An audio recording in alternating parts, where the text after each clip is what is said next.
Hello, Captains. Post-time skip Sam here. Have you ever thought about the idea of love? I mean, everyone's experienced love in different ways, and through Honkai Impact, we see that idea of love permeate throughout most of Honkai Impact. From the romantic love between Kiana and May, to the family love between Cocolia and Bronia, to even the love between friends like Fuaha and Kiana. Honkai Impact does such a beautiful job at capturing these moments throughout their stories. And specifically with chapter 19, I want to share my thoughts about the chapter as an entirety and between Owl and Anna. Now you might also have noticed that we are currently live, so hello. Kart, welcome back. Hello, Gabi, welcome. This has been a long time since I've been doing a stream, so thank you so much for joining me, chat.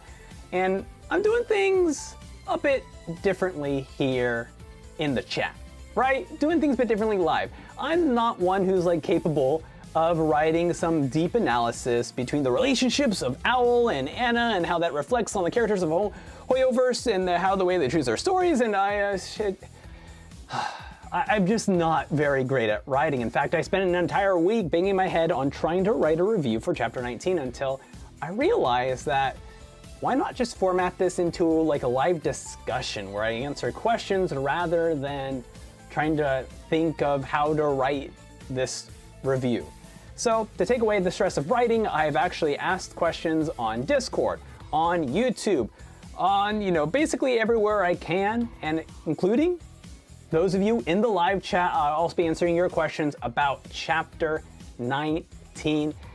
And for you YouTube commenters, not only hit that subscribe button, but also stay till the end of the video. I'll tell you how to send in your questions for chapter 20. So let us begin, starting with my own questions that I have. And let's see if this thing works. I'm really hoping it does. Bam. Overall feelings on the chapter. Of course, we have to get my overall feelings about this chapter. There was a lot happening in this chapter.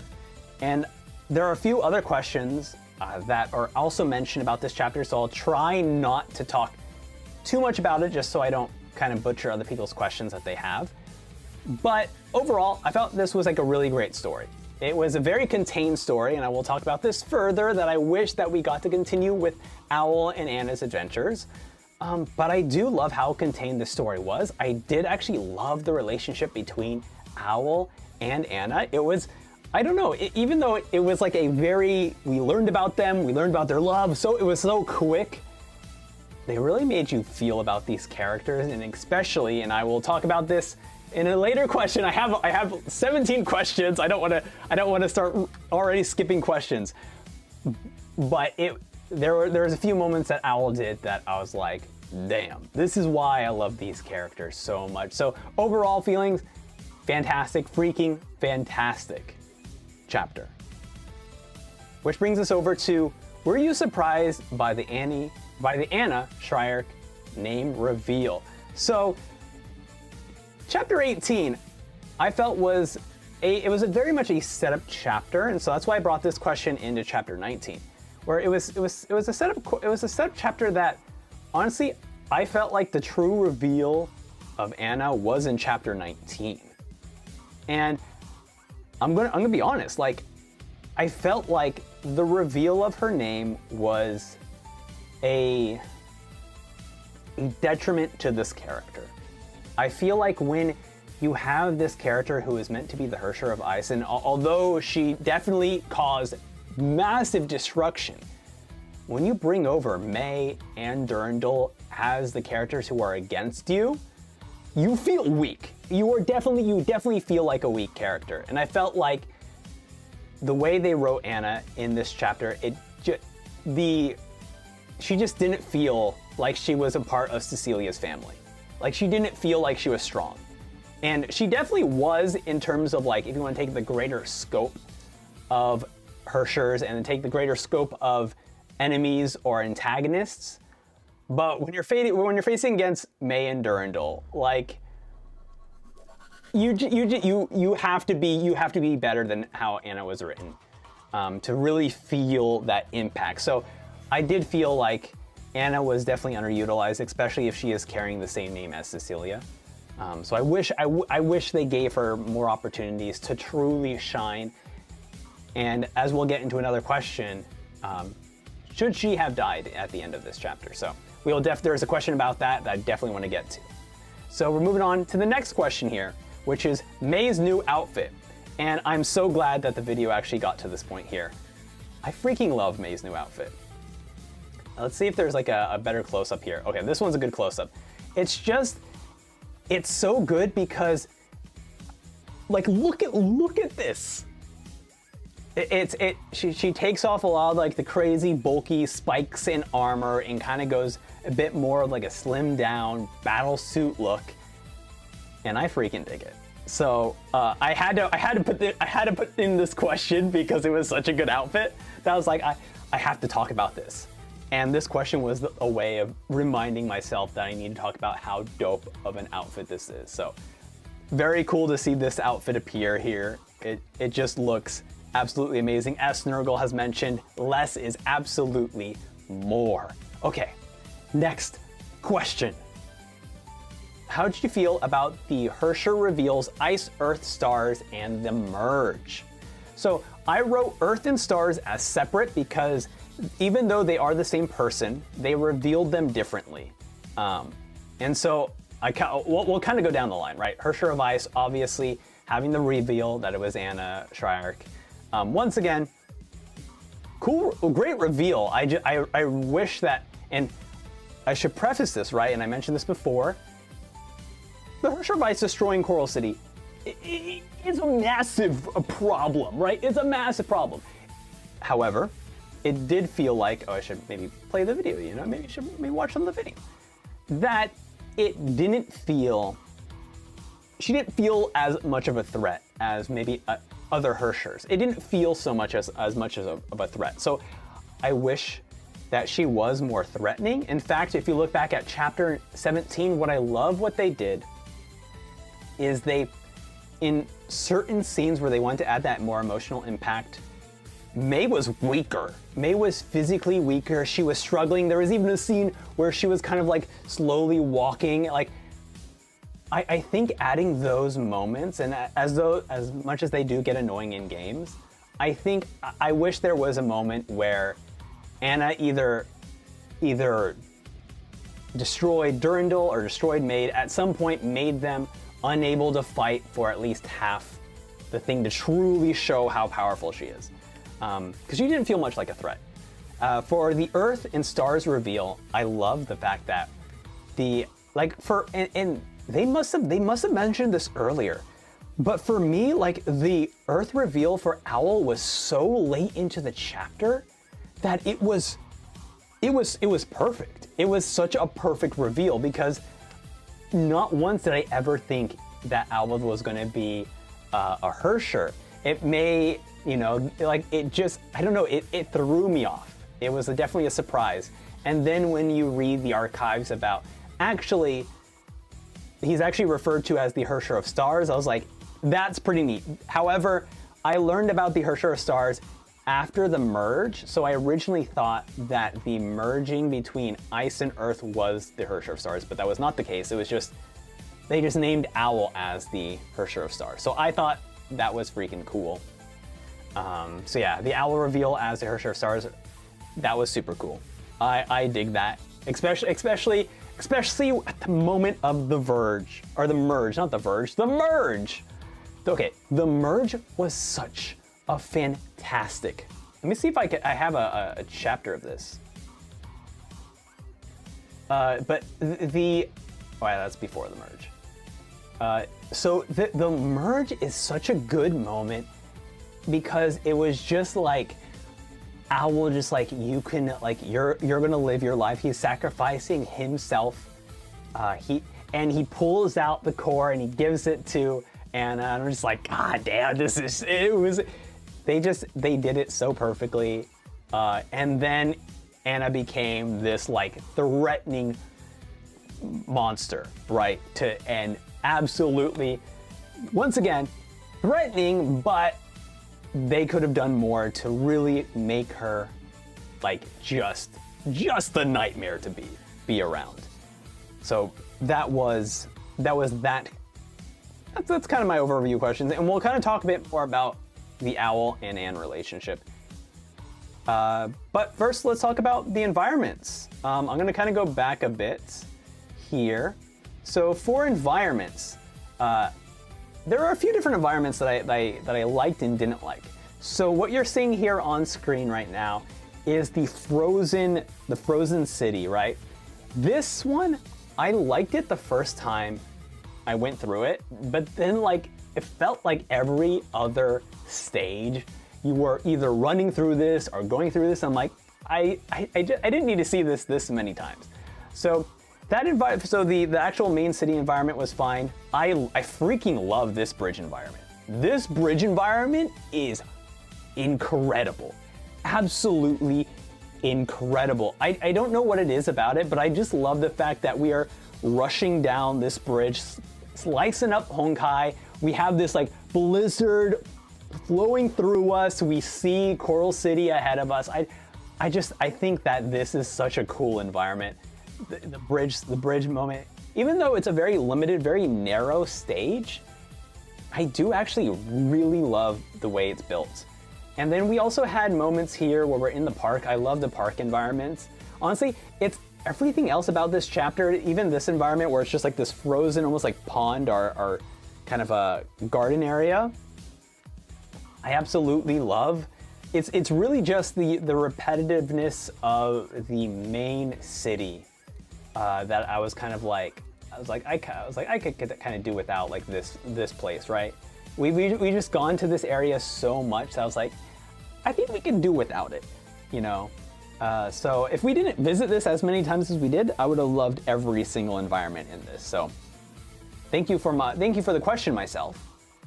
Next question I have is, how do you feel about the progression system in this chapter? I don't know if I have a video of it, of me like slowly going through it. But I did actually, let's just move it over here. So this progression system, I found it fine, right? The reason why I actually am putting this in, some of these questions also are going to be repeated throughout most of my chapter discussions.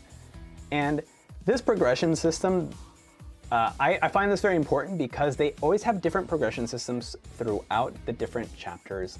And some of them get really annoying, like I think it's chapter 13 and 14 where it's like, in order for you to beat this stage on any kind of difficulty, you need to level up these characters, and it's like, I just kind of want to play the game, you know?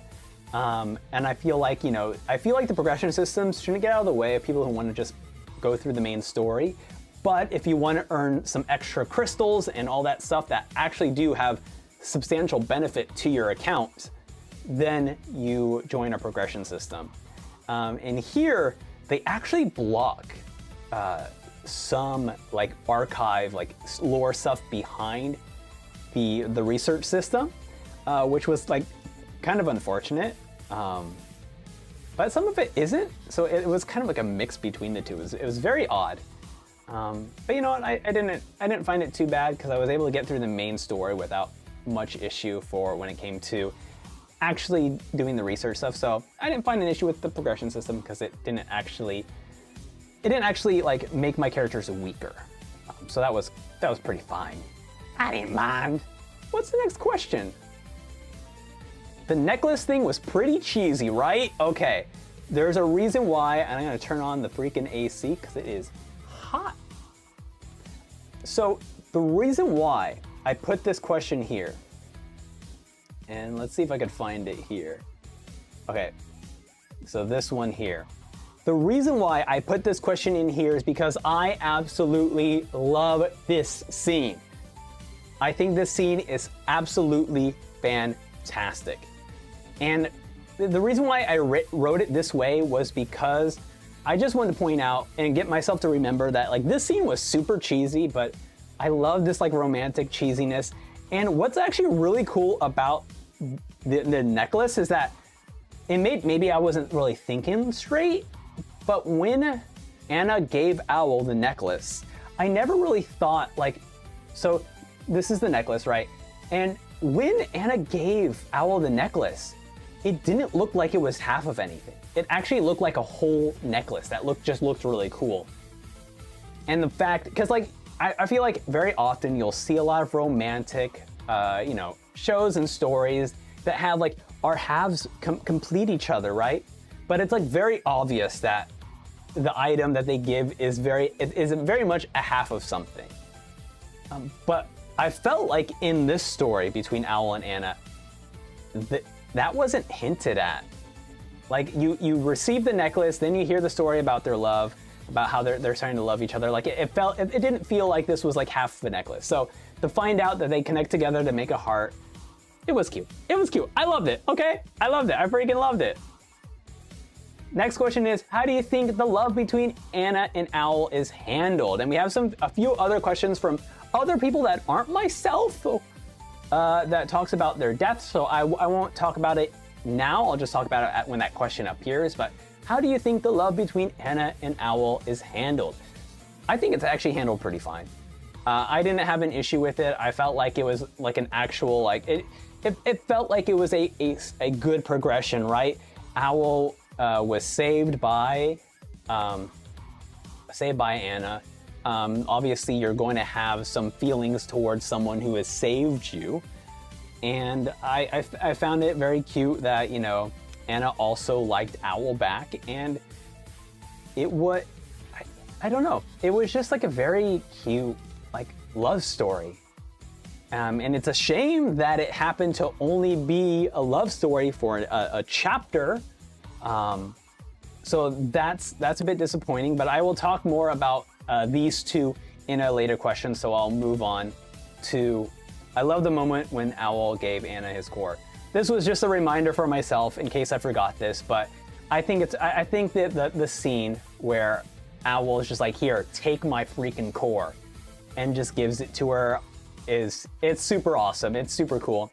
I do find it weird that why Owl got to that point, which I'll actually, no, I do have a question about that, so I'll talk about that later. But yes, I think that scene was really cool. Because that was kind of like the big reveal of like, oh my God, like he just wants Anna to be safe. That's it. So yeah, that was a fantastic one. And also, if you have questions in the chat, go ahead and post them. Once I get through my questions and get through some questions I got from the Discord and from the YouTube comments, I'll be also looking at the live chat for questions as well. Either way, we are moving on to no questions for Rita and Durandal. Very surprising for a Rita simp to have a question that talks about, hey, there's no question about Rita and Durandal. There actually kind of is, but from the list of questions I made, there was no question about Rita and Durandal. That's just because I felt like this was an Owl and Anna story, and they were the most interesting aspects of this story. So there was not much to say about Rita and Durandal, so I didn't really have any questions about them because I felt like it was mostly about Owl and Anna. And also, Owl and Anna only got this chapter, so I felt like it's worth giving them an entire video about them. And then, what do you think about the end of chapter 19 tease? Hoyoverse is such a... They are so good at what they do. To tease you, to make you so excited to go play the next freaking chapter. This, hold on, where is this? Where are we at? Look how this chapter ends. This chapter literally ends with Fuha attacking Otto, attacking Kevin, attacking Kiana, attacking Bronya, attacking Durandal. She's going after freaking everyone. Obviously, we know who obviously Fuha looks a bit different. We do know who she is, but of course, because I'm just discussing about chapter 19, I won't say who she is. But we obviously all know who this person is. But it's very great to see Fuha just go after everyone. At the end of this chapter, if you were really sad and depressed at the end of this chapter was just like, Okay, get ready for your mind to just be absolutely blown by what is happening here. It's such a good video. It is such a good tease. So I'm super excited. I'm super happy for what's next in chapter 20 because this is absolutely insane. Absolutely insane. Next question we have is Owl's sister. I put this as a question. Let's see if I don't know if I have there we go. Owl's sister. This was a very weird thing. Like, I think having Owl's sister was like a really great moment to kind of ground Owl as a character and, you know, show, you know, show maybe how cold some of the Valkyries are. But this was weird because directly after this, right, in this scene, Owl is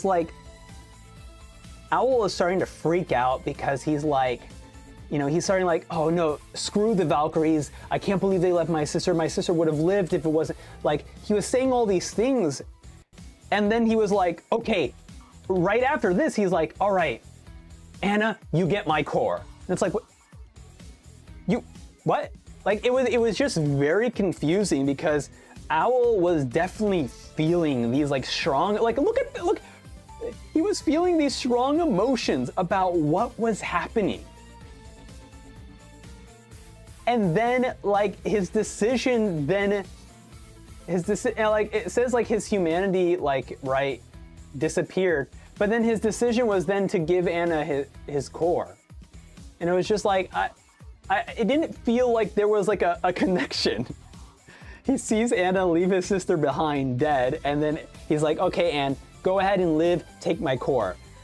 So I felt like it would have been better if this scene of Owl's sister was put into chapter 18 or the beginning of chapter 19, and it wasn't Anne who discovered it, but it was a different Valkyrie. Because then it kind of makes sense where you're like, okay, I see maybe why Owl is maybe distrusting of Durandal and May. Like, would you really help us? And makes sense why he's like, okay, you just joined World Serpent, but like, you're still a Sheik Soul Valkyrie, and what you've done to my sister, I don't trust you. And I feel like that would have made, I think for me at least, that would have made more sense for me. So that was interesting. But either way, I felt like the story of Owl's sister was cool. It was just that where it was in the story felt weird. But let's move on to our first question. This was actually from the YouTube community post from King Gecko. Do you think Anna and Owl should have died, or could they have been possibly been saved and become Herrschers to fight for humanity like Well and May? So this is a great question because this one here, I actually say that Owl and Anna should not have died. They should not have died. They are very, I mean, actually, I would say Anna shouldn't have died. Owl could have died because I think it does give Anna more reason to live. It gives Owl his sacrifice. It gives his sacrifice a lot more weight, handing over the core. So I think that I actually, you know what? I will say that I think that Owl dying is fine because his progression, him giving Anna the core, is perfect. Anna dying, not so much. To be quite honest, like, she is a character who has a lot of potential. The fact that she is named, she is from the same family as Cecilia should have indicated that she should have gotten more screen time, that she should have gotten like she should have gotten a chapter where she could prove herself to be someone who can save humanity. Not on Sheik Soul's watch, but like on World Serpent's watch or something like that. But the fact that she just dies, it felt like anticlimactic, right? It didn't feel great. So I do wish that Anna gotten a chance to live and to fight humanity. I think that would have been such a more powerful moment for me. So that's kind of why So that's kind of my reasoning for it, is that like I wish Ana still lived. But yeah, that's it. Ana should have lived. Owl's sacrifice was actually was amazing. So him surviving is actually really great. Or him not surviving is really great, because it would have given Ana such a good reason to live and continue fighting for Owl's sake. But the fact that she doesn't even get that opportunity is frustrating. It's so frustrating. Okay, next question. What do you think about the May and Durandal team? And this is from Nawaf. Thank you so much. This is also, I believe, from a YouTube community post comment. So I love the May and Durandal team. I'm curious, like, it definitely was like, okay, we're both going for the same goal. Both wanting to stop this. I think it's fine. It didn't honestly, it didn't really stick out to me because it just felt natural, and I think it's because only now is May a part of World Serpent, and she's always been I feel like, to me, May has always been Sheiksoul, right? So it didn't feel unnatural for them to team up. I would have liked to see them butt heads a bit more, you know, where there be moments with Raven as well, kind of making them butt heads. But I wish they would butt heads more. But I think it was a great team up. I hope we get to see more of this in the future, of like people you didn't think would team up but are now teaming up. So I hope in the future we get to see more like weirdo team ups like this. So thank you for that question. Moving on to MrSnurgles. This is actually a long question. This is actually more like a comment, but if I remember correctly, and I believe I've actually cut down this question a bit, but it's, if I remember correctly, the story takes place on Coral Island, where we see Raiden May's first task as a member of World Serpent along with Raven. And there was also mention about like how there's a lot of archives that give us quite a bit of information about the story, about what happened in Coral Island. That is actually like really useful information about the backstory. And then they also mentioned that the letter mentions the Philippines and the experience there. I can say it's accurate because of the geological position. And to that point, and here it is here, like on cue, the video just happens to be here talking about one of the events that happened here. So it looks like the birth of Owl caused this Herrscher eruption, the gravitational wave eruption, to destroy 20 kilometers of urbanized area. I think what about kind of relating to your question. So I'm gonna kind of break the question down into a few different bits. So the first one part is like Raiden May's first member of World Serpent. I kind of wish it was more of a successful one of rescuing Ana. Unfortunately, that was not the case. So I wish they would rescue. I do love the team up between May and Raven. That's a very fun team up, especially when there's the moment where Raven's about to snipe Ana, and then Owl just comes up behind her, and then that's when you find out about Owl's betrayal. So I think that was a great moment, absolutely great moment. Let's see here. The letter mentions the Philippines and the experience there. Although I've never been to the Philippines, I do like that we are actually kind of globe-trotting, you know? Like, we are going to different locations, and it's like every location feels different, right? I feel like if you were to go watch any kind of movie or whatnot, and they would like, here are certain locations, like if we were going from Africa to Philippines, like all these different countries, I feel like most of them would all look the same from any normal movie. But I love that Hoyoverse actually takes a bit of care into making these environments different, to make these unique. They're like, oh, cool. I wonder if people who live in the Philippines actually could see details of like, oh, I recognize this, or recognize this, like this feels like this place. That would be really interesting. Obviously, it's all covered in ice, so it's a bit hard to see that. But I do hope that they even put even more care into building their environments to represent those geological locations. And as even MrSnurgles says, they mentioned it is accurate, so that's just really cool to hear. So let's move on to from Gabi Alex. Some people are considering this arc to be filler, but I think they did a great job at building the relationships between some characters. We had May and Raven starting to get along with each other, Raven and Rita roasting match, still waiting for round 2, and May and Durandal being forced by the circumstances to collaborate and fight side by side. Do you consider this to be filler? So there's a lot to break down. I'm going to start off with do you consider this to be filler? I think this is, I don't know if this is filler. Like, you know what?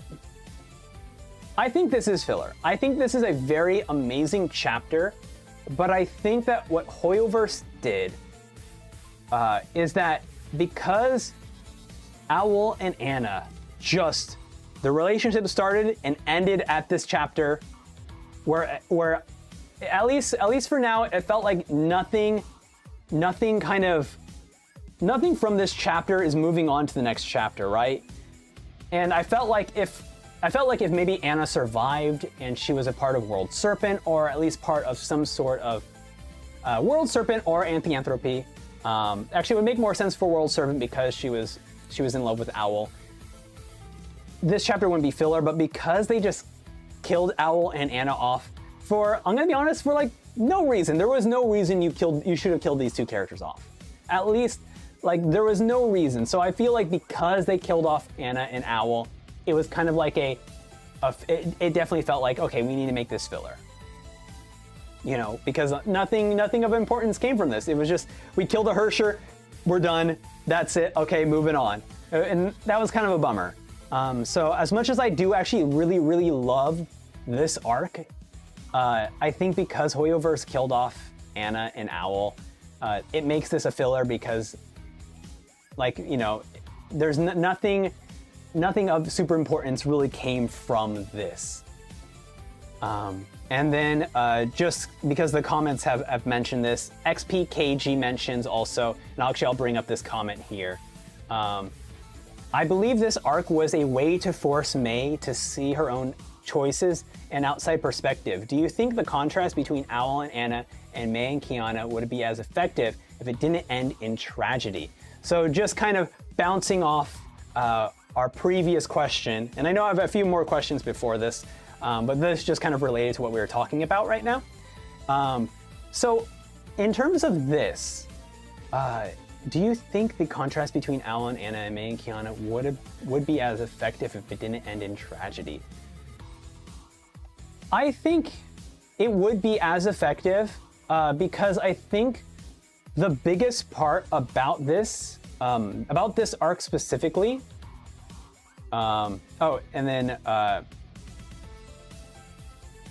would be as effective if it ended similarly. Oh, I see, hold on. So here's the corrected question here, where it's would be as effective if it didn't end in oops, actually this one should be here. I believe it's this one here. So it would be as effective if it ended in tragedy. Here, let me go ahead and play this video. This is a good point. I think how I believe about this question here is that I think it would still be as effective. I think that the heartbreaker, like the tragedy aspect of this chapter is Owl's sacrifice. I think Ana also dying was just a bummer, where it's not like, yeah, because I think Owl's sacrifice is that part where it's like, okay, you've empowered this character to continue fighting, to continue living on, and I think with the death of Ana, it just felt like it was just like, it didn't feel deserved really, because there was so much potential for her to carry on this tragedy of Owl's death, of someone she cared about. And I think even you know what would have made it even more effective, I think, is that if Owl knew about Ana leaving his sister behind, if Owl then confronts Ana that, like, despite you doing that, like, I know you're still a good person, or I know, like, this, like, basically saying, like, despite that, you're still amazing and I want you to continue living onward, which he doesn't say that verbatim, he just kind of gives Ana the core. He doesn't really mention his sister at all. I think that would have given Ana a lot more a lot more power, a lot more like strength. So I think, and to answer your question, Hannah, it's about, for this question here, I believe it's the core when Owl, for the extra power, maybe you didn't get to see the question, but for the extra, when Owl gives Anna his Earth core, I think that's when she becomes super, super powerful. So yeah, to answer your question, XPKG, in a more succinct way, I think it still would have been very effective because I think Owl's death was the tragedy that was very effective. Anna's death was just more of like, okay, you defeated the monster at the end of this chapter. Good job. Okay, play victory mission music and move on to the next chapter. So I felt like Owl's death is still effective. Anna's death just isn't effective because I don't think they gave her the time. Like, she deserves so much more time, so much more care and love. And I feel like that's kind of the same what happened with Kiana and May, right? Where, like, you know, May, at the beginning, you know, May causes the mass destruction, but we see someone giving that heart to Kiana. And I guess there is that aspect, right? Where May had that choice to help Anna, much like Kiana had that choice to help May, and she chose against it. Which I guess in terms of that, in terms of your question about, like, we get to see her make her own choices from an outside perspective. Yeah, it's very strange. I mean, I guess we'll see how this chapter unfolds. I know chapter 20 and 21 are more about Fuha. So I guess we'll see how chapter 19 truly affects the rest of the story later on. But at least for now, it definitely feels like they created Owl and Anna for the purpose of dying at the end of chapter 19, which sucks. Because Anna, she can't read Cecilia's last name. Okay, we have to move on. And then we have Elysian Empire letting us know, don't forget to check the notes and archives. Also, before you do chapter 20, read Springfest Blade of Empyrean mangas. So, starting off with the notes and archives, yes, so I did get through the notes and archives, and that's what is kind of absolutely amazing about. They got a lot of archives that I felt like hit some pretty important details, especially the Herrscher of the Stars part, because like it felt like the story built up to Herrscher of the Earth, and then when you read the archives, it's like, actually, he's known as the Herrscher of Stars. So that was actually an interesting thing. And then, yes, next week, you'll actually all be seeing the reactions to Springfest and Blade Empyrean. I actually recorded that last week, but I wanted to do this chapter 19 review first before I release those manga reactions. So you'll definitely be seeing that sometime next week. And just, I'm kind of going over the chat now, just see if there are any more questions. Very funny that Gabi mentions this. Slightly off topic, but the Rosemary Remembrance event that went live together with this chapter is getting a rerun, which is very funny. It is actually very funny, the coincidence of going through this chapter discussion, and then it so happens that the Rosemary Remembrance event is now happening, doing another rerun. Was not planned. I swear it was not planned. And then question for later here. Did you enjoy the last fight? Let's skip. I think this is the last fight. Oh yeah, this is the last fight. Yep, yes sir.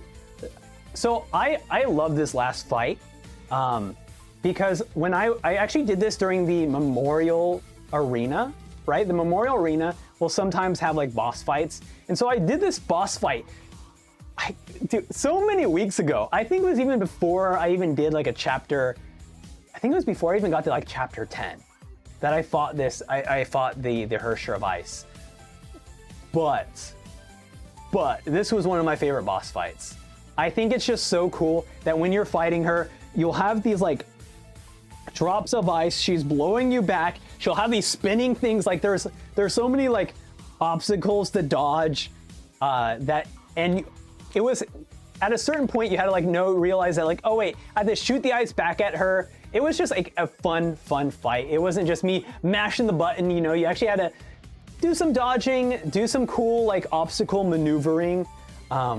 It was a lot of fun. So I actually did really enjoy the last fight a lot.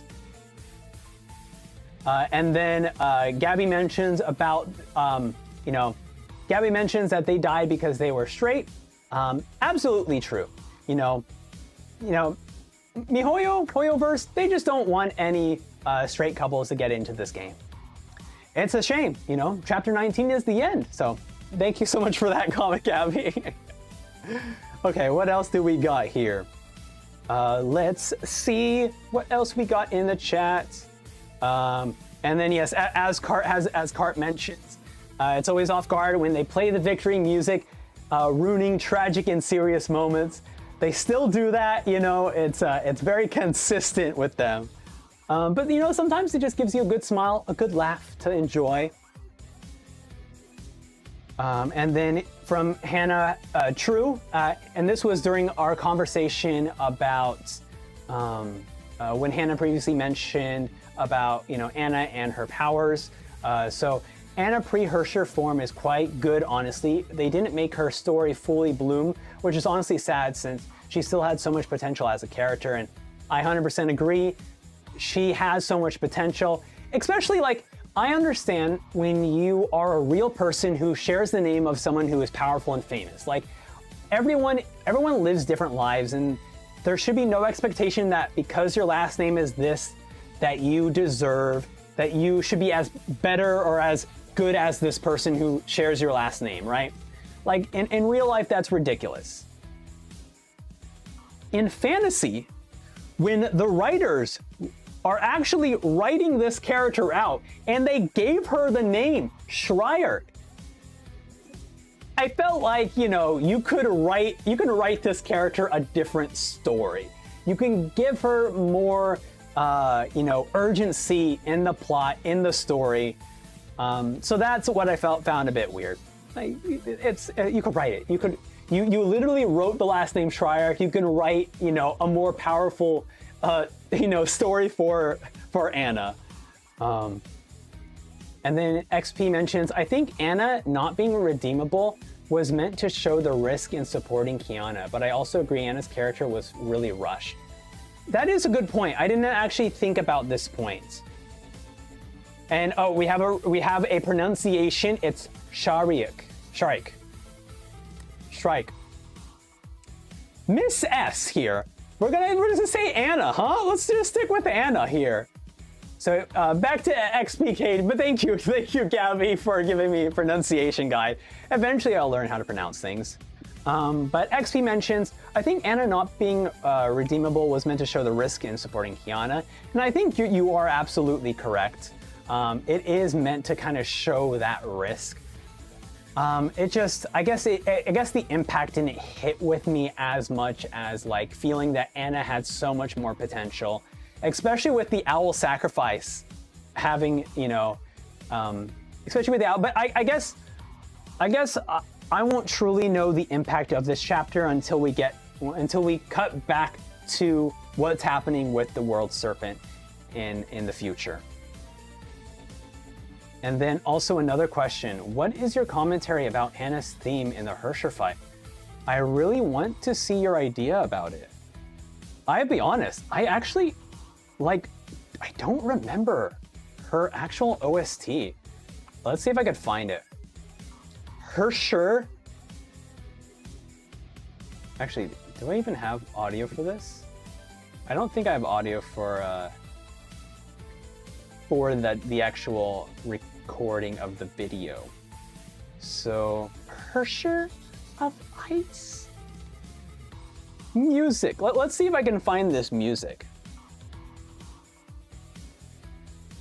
There's no music. Okay, let's just go back here and hope for the best that I can play it. Okay, we're gonna pause the music really quickly. I'm going to open up my sound settings here. And if you have any more questions in the chat, I can answer them. But for now, we're gonna kind of go through here. And then also, I guess I could talk. Oh, rim. That good question. Good. Thank you so much. Thank you so much. Yeah, there it is. Okay. So we're gonna listen to it together here. I'm putting on the headphones.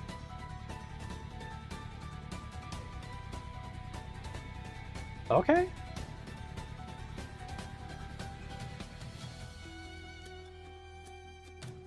Oh, okay. The use of violin is really good. Here, I'm gonna skip to the center. Okay.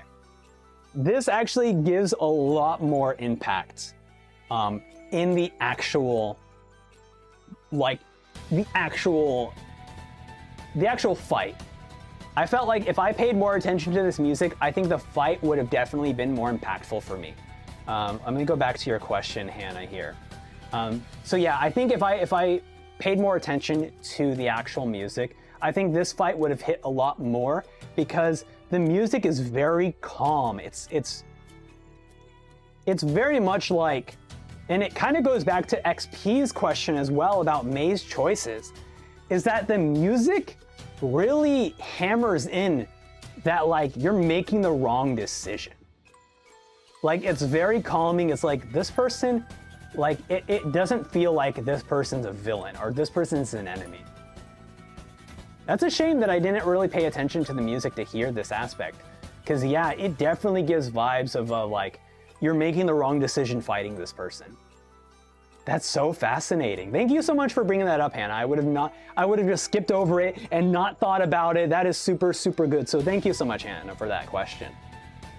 And yeah, it kind of goes back to XP's question and everything about May's choices. Damn. Wow, okay. Well, we'll play this for the rest of the video. It's very good. Do you like when they include other mechanics in the game besides the usual hack and slash, like the part where you are running from the ice? I actually do really like these moments.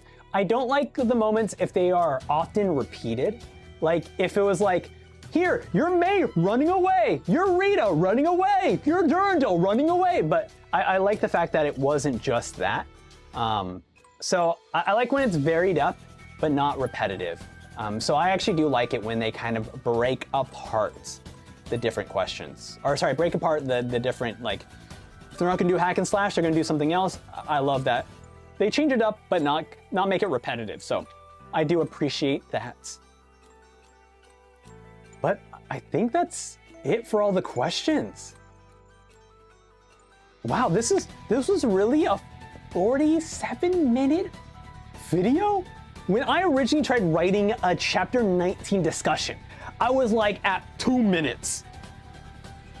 But I think the question format allows my brain to just start pulling in ideas and pulling in things that I can talk about. And also having all of your questions in the chat from either Discord, from YouTube posts, from YouTube, everything.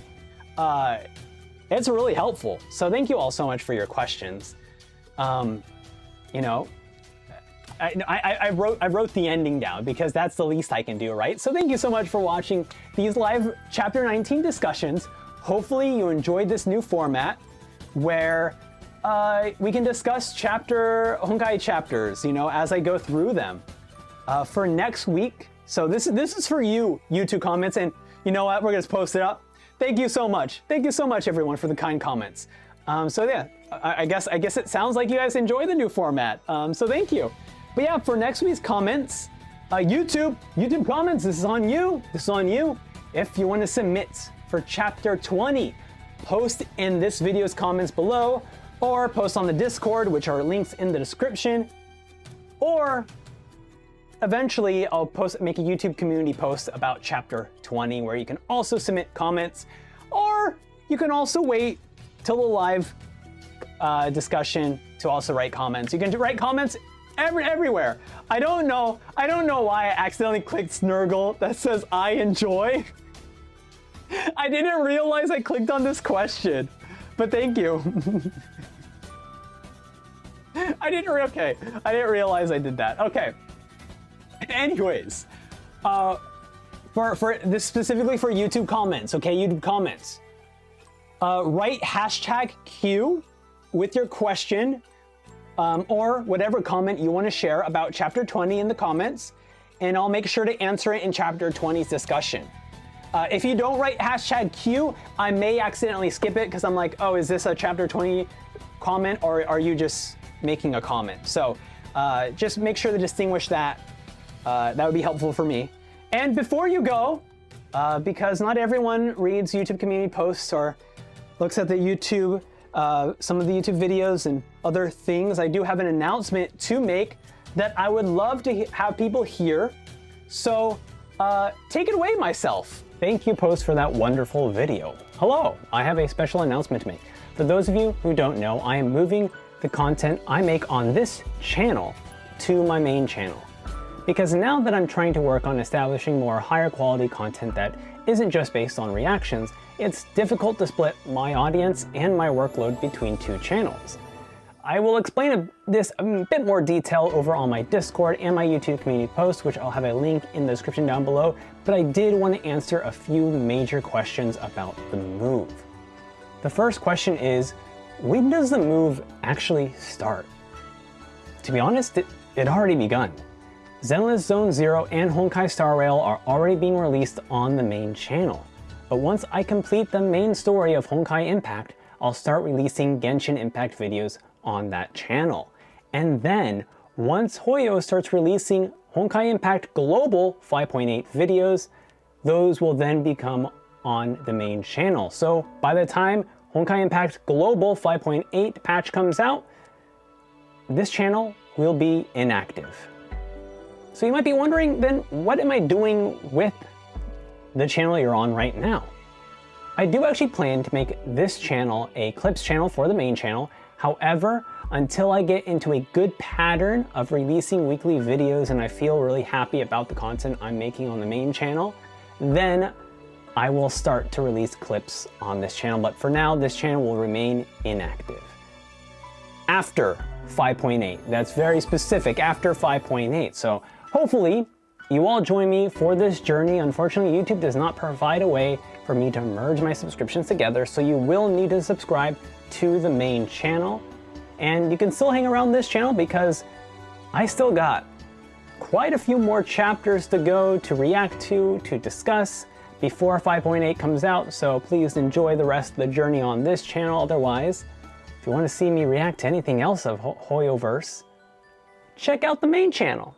Okay, that's it. Thank you all so much for taking time to watch this video. I really appreciate you even taking the time to listen to me talk about the special announcement. Okay, anyways, thank you so much. And until next time, I'll see you later. Bye!